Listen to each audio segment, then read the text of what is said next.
কণী আছে এই কণীটাৰ চাৰিটা কণীৰ বিষয়ে বিস্তাৰিত ভালদৰে আপোনাক বুজাই দিওঁ। ইয়াতে আমি 4 ধৰণৰ কণী দেখুওৱা হৈছে।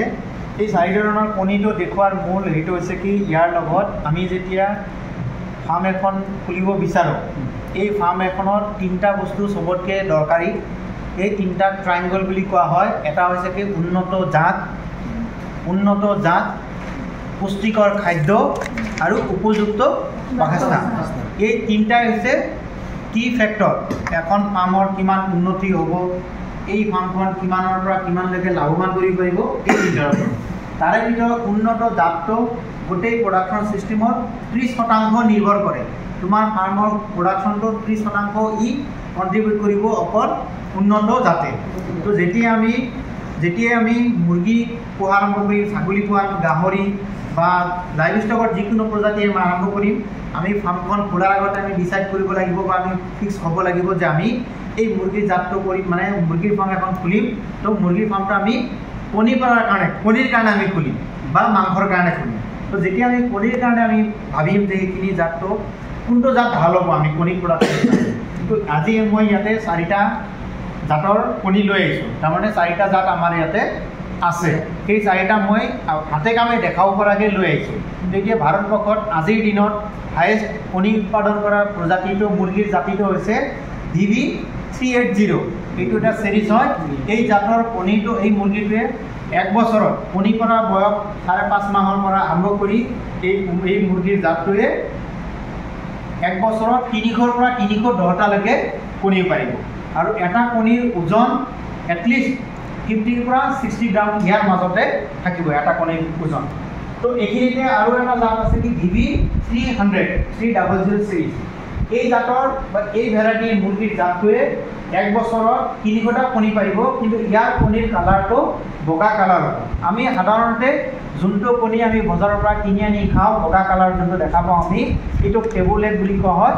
এই কণীটো এটা কণ্ট্ৰিবিউশ্যন আছে DV380। কিন্তু আমাৰ ফাৰ্মত যোনটো আছে, আমাৰ ডেমো ইউনিট যোনটো আছে, সেই ডেমো ইউনিটত DV380 আছে জাতটো। এই জাতটোৰ কণীটো একে চাইজৰে হ'ব 300ৰ লগত, কিন্তু ইয়াৰ কালাৰটো ব্ৰাউন কালাৰ আহি যাব, ডিপ ব্ৰাউন কালাৰ এটা আহি যাব। এই লুকটোৱে অলপমান আমাৰ লোকেল মুৰ্গীৰ কণীৰ নিচিনাকৈ দেখাত এনেকুৱা লাগিব। সেই হিচাপত আজি এতিয়া আমাৰ মাজত মই লৈ আহিছোঁ 4টা কণী। প্ৰথম কণীটো দেখাব লৈছোঁ মই, এইটো হৈছে অলপমান বগা কণী। এইটো কণী যদিও মুৰ্গীৰ কণী নহয়, কিন্তু মই একেলগতে লৈ আহিছোঁ। এইটোৰ কাৰণে লৈ আহিছোঁ যাতে ল'ৰা ছোৱালীকেইটাক কনফিউজ কৰাম প্ৰথমতে, যাতে তেওঁলোকে ডিফাৰেঞ্চটো গম পায় আৰু আগলৈ কথাখিনি মনত থাকে। এইটো হৈছে হাঁহৰ কণী। হাঁহৰ কণীটো কেনেকৈ গম পাব? প্ৰথম কথা হৈছে কি অলপমান নীলা থাকিব, অলপ নীলা থাকিব। সেই নীলাৰ লগতে অলপমান ওপৰৰ পাৰ্টটো জোঙা টাইপৰ থাকিব, অলপ দীঘল টাইপৰ থাকিব, যোনটো নেকি এটা পিকুলিয়াৰ কালাৰ দিব হাঁহৰ কণীৰ কাৰণে। তাৰপিছত আছে এইটো হৈছে কামৰূপা এটা আছে অসমৰ আমাৰ কৃষি বিশ্ববিদ্যালয়ৰ অন্তৰ্গত খানাপাৰাত পশু চিকিৎসা বিজ্ঞান মহাবিদ্যালয়ৰ পৰা এটা জাত ওলাইছে। এই জাতটোৱে আমাৰ লোকেল মুৰ্গীৰ লগত ক্ৰছ কৰি সেই মুৰ্গীটো দেখাত একদম আমাৰ লোকেলৰ নিচিনাই দেখাত, কিন্তু ইয়াৰ কণী উৎপাদন কৰা ক্ষমতাটো 120ৰ পৰা 150লৈকে তাক কণী উৎপাদন কৰিব পাৰে। এতিয়া আমাৰ লোকেল মুৰ্গী যোনবোৰ আছে সেই মুৰ্গীবোৰে 30টা 40টা 50টা খুব বেছি 1 বছৰত 60টা কণী পাৰিব। 2টা বা 3টা কণী পাৰে, তাৰপিছতে কি বন্ধ হৈ যায়, আকৌ বহুদিন খবৰ নাথাকে, আকৌ কণী পৰা আৰম্ভ কৰে। তো আমাৰ ভেটেনেৰী কলেজৰ পৰা চিন্তা চৰ্চা কৰি বৈজ্ঞানিকসকলে আমাৰ লোকেল মুৰ্গীৰ লগত ক্ৰছ কৰি দেখাত একদম লোকেলৰ নিচিনা, খোৱা লোৱা থকা একদম মানে কোনো গমেই নাপাব কামৰূপা হয়নে নহয়, এইটো নে লোকেল মুৰ্গী হয়। কামৰূপাটো এনেকুৱা একদম মিক্স হৈ যায়।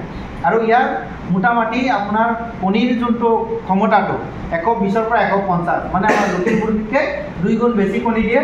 আৰু ই যদি আমাৰ বাহিৰৰ মানে যোনটো আমি ৰেডিমেড দানা যদি বজাৰৰ পৰা কিনি আনি খুৱাওঁ, তেতিয়াহ'লে ইয়াক 3 মাহত 1 কেজিমান ওজনো আনিব পাৰি ইয়াক, মানে 3 মাহত। কিন্তু আমি যদি বেকয়াৰ্ডত ইয়াক ৰেয়াৰিং কৰোঁ, পোহপালন কৰোঁ, তেতিয়াহ'লে 4 মাহ 5 মাহত ইয়াৰ ওজন 1 কেজিমান হৈ যাব। আমাৰ যোনটো নেকি লোকেল মুৰ্গী 8 মাহমান লাগি যায় লোকেল মুৰ্গীটো 1 কেজি হ'বলৈ। তো এইটো হৈছে কামৰূপা। কামৰূপা মুৰ্গীবোৰ চাইজৰ কণীটো অলপমান সৰু হয়, আমাৰ লোকেল মুৰ্গীৰ কণীৰ নিচিনাকৈ সৰু লাগিছে দেখাত, বগা বগা টাইপৰ আছে। সেইকাৰণে এই কণীটো দেখিলে খুব সহজেই মানুহ কনফিউজ হ'ব এইটো লোকেলৰ হয়নে নহয়, কিন্তু এইটো একজেক্টলি লোকেল নহয়, কিন্তু আমাৰ কামৰূপাটো যোনটো নেকি আমাৰ অসমৰ লোকেলৰ লগত ক্ৰছ কৰি বনোৱা হৈছে। তাৰপিছত আহিছে এইটো এইটো এটা আছে ডাঙৰ, এইটো অলমষ্ট 62 গ্ৰাম মান হ'ব, দেখাত হাঁহৰ কণীৰ নিচিনাকৈ ডাঙৰ লাগি আছে। এই কণীৰ জাতটো হৈছে বনশ্ৰী বোলা এটা মুৰ্গী আছে, আমাৰ Indian council of agriculture research কৃষি গৱেষণা অনুসন্ধান কেন্দ্ৰৰ পৰা এইটো ওলাইছে। এই জাতটো বেচিকেলি মাংসৰ কাৰণে কৰা হৈছে, যদিও এইটো ডুৱেল পাৰপাছ হিচাপে ব্যৱহাৰ কৰা হয়। ডুৱেল পাৰপাছ হিচাপে যেতিয়া ব্যৱহাৰ কৰিব তেনেকুৱা ক্ষেত্ৰত কি কৰিব, ইয়াৰ জাতটোৰ কাৰণে ই কণীৰ উৎপাদনটো যথেষ্ট কম থাকে, মোটামুটি 150 মান কণী পাৰিব, 160 170 মানলৈকে যাব পাৰিব, কিন্তু কণীৰ চাইজটো যথেষ্ট ডাঙৰ হ'ব, 62 63 65 গ্ৰাম মান আহি যায় এটা চাইজত। এতিয়া নেক্সট আছে এই কণীটো, মই যে কৈ আছিলোঁ ব্ৰাউন কালাৰৰ কণীটো, এইটো হৈছে VV 380 নামৰ যোনটো মুৰ্গীৰ জাত আছে, সেই জাতৰ কণী। এই মুৰ্গীৰ জাতটোৱে ভাৰতবৰ্ষত আজিৰ দিনত চবতকৈ বেছি কণী উৎপাদন কৰি আছে। এটা মুৰ্গীয়ে 1 বছৰত 300ৰ পৰা 310টা কণী উৎপাদন কৰিব পাৰে। তো এই হৈছে 4টা আমাৰ ফাৰ্মত থকা মুৰ্গীৰ ডেছক্ৰিপশ্যন। তো এতিয়া আমি আপোনালোকক যোনটো বুজাই আছোঁ যে 3টা মেইন ফিচাৰ, তো আমি যেতিয়া ফাৰ্মখন খুলিম, যদি আমি এই জাতটো আমি তেনেকৈ বাছনি কৰি লওঁ, তেতিয়াহে সেই ফাৰ্মখন কণী উৎপাদনৰ ক্ষেত্ৰত যথেষ্টভাৱে আগবাঢ়িব আৰু তাৰ পৰা লাভৱান হ'ব পাৰিব। এইটো হৈছে এইকেইটাৰ বৈশিষ্ট্য। কিন্তু এইখিনিতে মই যিহেতু কওঁতে আৰম্ভণিতে ক'লোঁ যে মুৰ্গীয়ে উন্নত জাতে 30% কণ্ট্ৰিবিউট কৰিব, ওভাৰঅল যোনটো 100% থাকিব তাৰে 30% কণ্ট্ৰিবিউট কৰিব এই উন্নত জাতটোৱে। এতিয়া আমাৰ যদি কণী বেছিকৈ লাগে, আমি এই জাতটো চিলেক্ট কৰিলোঁ, তাৰপিছত আহিব কি পুষ্টিকৰ খাদ্য। আমি উন্নত জাত আনিলোঁ, কিন্তু তাক যদি আমি সুবিধাখিনি নিদিওঁ, তেতিয়া কি হ'ব, তাৰ প্ৰডাকশ্যনটো নাহিব। সেইকাৰণে তাক যোনটো বেলেঞ্চ ৰেচন এটা দিব লাগিব, পুষ্টিকৰ খাদ্য। যেনেকৈ পুষ্টিকৰ খাদ্য বুলি ক'লে তাক দৈনন্দিন হিচাপত যিমানখিনি কাৰ্বহাইড্ৰেট লাগিব, প্ৰটিন লাগিব, ভিটামিন লাগিব, মিনাৰেলছ লাগিব, তাৰ লগতে যোনখিনি ফাইবাৰৰ দৰকাৰ, সেই আটাইখিনি বস্তু একেলগতে মিক্স কৰি আমাৰ বেলেগ বেলেগ কোম্পানী যেনেকৈ ৰেডিমেড ফিড এটা বনাই লয়, সেই ৰেডিমেড ফিডটো যদি আপোনালোকে খুৱায়, তেনেকুৱা ক্ষেত্ৰত আমি এক্সপেৰিমেণ্ট কৰি আমি নিজেও পাইছোঁ, এই জাতটোৱে 300ৰ পৰা 310টালৈকে কণী পাৰিব। কিন্তু ইয়াক ইণ্টেনচিভ ৰেয়াৰিং চিষ্টেমত ৰাখিব লাগিব, মানে কেজত ৰাখিব লাগিব। তাক আমি বেকয়াৰ্ডত দিলে সিমানখিনি উৎপাদন নহ'ব। বেকয়াৰ্ডত মানে ৰাতিপুৱা এৰি দিলেও দিনটো ঘূৰি ফুৰিলে সেইটো হিচাপত নহ'ব। ইয়াক এক্সক্লুচিভলি এটা এনভাইৰনমেণ্ট দিব লাগিব, কেজ বা বক্সত দিব লাগিব বা ডিপ লিটাৰত বহাই দিব লাগিব, যাতে তাৰ যোনটো মেইনটেনেঞ্চত যিখিনি খৰচ লাগে, বেছিকৈ দৌৰি ফুৰিলে খৰচটো কম হ'ব। আৰু উপযুক্ত যোনখিনি ৰেচন আছে, সেই ৰেচনখিনি দিব লাগিব। তাৰ লগতে তাৰ উপযুক্ত বাসস্থান, তাৰ যিখিনি এৰিয়াৰ দৰকাৰ, এটা আমি যদি ডিপ লিটাৰত যদি মুৰ্গী এটা ৰাখোঁ, 1.2ৰ পৰা 1.5 স্কোৱাৰ ফিট এটা জাগা লাগিব মুৰ্গীৰ কাৰণে।